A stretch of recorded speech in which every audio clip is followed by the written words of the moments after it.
उत्तर प्रदेश के शामली जिले के थाना भवन ब्लॉक के एक छोटे से कस्बे के किसान संजय सिंह आज पूरे प्रदेश के किसानों के लिए एक मिसाल बनकर उभर रहे हैं। वह पहले ऐसे किसान हैं जिन्होंने प्रदेश में गो आधारित प्राकृतिक खेती को अपनाया है और पिछले कई सालों से परंपरागत खेती को छोड़कर गो आधारित खेती को कर रहे हैं। इसका नतीजा यह है कि आज उनका नाम जिले के सबसे सफल और खुशहाल किसानों में सबसे आगे रहता है।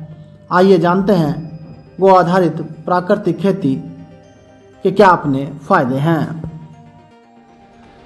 उत्तर प्रदेश के शामली जनपद के छोटे से ब्लॉक थाना भवन के एक छोटे कस्बे थाना भवन में पारंपरिक खेती को छोड़कर गो आधारित जैविक खेती अपनाने वाले संजय सिंह आज उत्तर प्रदेश में लोगों के लिए मिसाल बनकर उभर रहे हैं। ये पिछले काफ़ी वर्षों से गो आधारित जैविक खेती कर रहे हैं और पारंपरिक खेती को छोड़कर जो उन्होंने खेती अपनाई है उससे यह आज खुशहाल किसान की श्रेणी में आते हैं। उनसे बातचीत करेंगे कि किस तरह से वे इस खेती से जुड़े हैं और इस खेती के क्या तरीके हैं।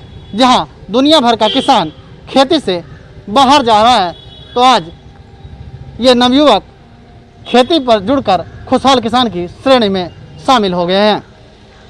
सर, किस तरह से आप खेती से जुड़े हैं और ये खेती किस तरह की खेती है, इसके बारे में ज़रा कुछ बताएं। जी, मैं योग का विद्यार्थी रहा, योग विषय मैंने पढ़ा, फिर उसी में मास्टर्स और पीएचडी करने के बाद मैं एक यूनिवर्सिटी में प्रोफेसर भी बन गया।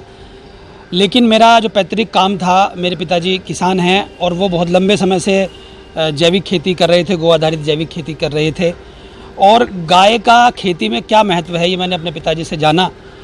और पहले वो सामान्य स्तर पर जिस तरह से किसान करता है जैविक खेती या खेती करता है वो उसी तरह से कर रहे थे। लेकिन जब गाय का महत्व खेती में मुझे समझ में आया तो फिर मैंने भी इसमें थोड़ी रुचि लेना शुरू किया और धीरे धीरे पिताजी के साथ मिलकर अपनी खेती को, जो पारंपरिक खेती है, उससे जैविक खेती में कन्वर्ट हमने कर लिया। तो आज हमारे पास लगभग 12 एकड़ खेती जो है वो जैविक खेती होती है, जिसमें गो आधारित जैविक खेती जिसे कहते हैं, गाय के गोबर और गोमूत्र से ही वो खेती होती है, जिसमें बाजार के केमिकल फर्टिलाइजर और पेस्टिसाइड का इस्तेमाल हम लोग नहीं करते। किस तरह से ज़्यादा उपज ले सकता है या किस तरह से उसका इनकम का साधन अन्य जो किसान हैं जो पारंपरिक खेती करते हैं उनसे किस तरह से अलग होता है? जी, इसमें एक महत्वपूर्ण बात यह है कि जो पारंपरिक खेती है वो ज़्यादा लागत वाली खेती है। खेती घाटे का सौदा इसलिए बन गई है क्योंकि उसमें लागत बहुत ज़्यादा है। और वो पारंपरिक खेती का एक बहुत बड़ा फीचर है कि उसमें खेती में लागत बहुत ज़्यादा है। एक तो बीज ज़्यादा लगेगा, सिंचाई के लिए ज़्यादा पानी लगेगा, खाद ज़्यादा लगेगा, पेस्टिसाइड ज़्यादा लगेगा। और ये बहुराष्ट्रीय कंपनियों की भी साजिश है अपना खाद और पेस्टिसाइड बेचने की, कि वो किसी भी तरह से किसान को अपने खाद और पेस्टिसाइड पे लाना चाहते हैं कि ज़्यादा उनका खाद बिके, ज़्यादा पेस्टिसाइड बिके। और इस तरह की मिलावट भी वो अपने खाद और पेस्टिसाइड में करते हैं कि एक बार आपने उसका इस्तेमाल कर लिया तो आपकी खेती और आपकी ज़मीन जो है बिना दवाई के, बिना खाद के पैदावार नहीं दे सकती। लेकिन बन जाएगी ज़मीन की आदत बन जाएगी।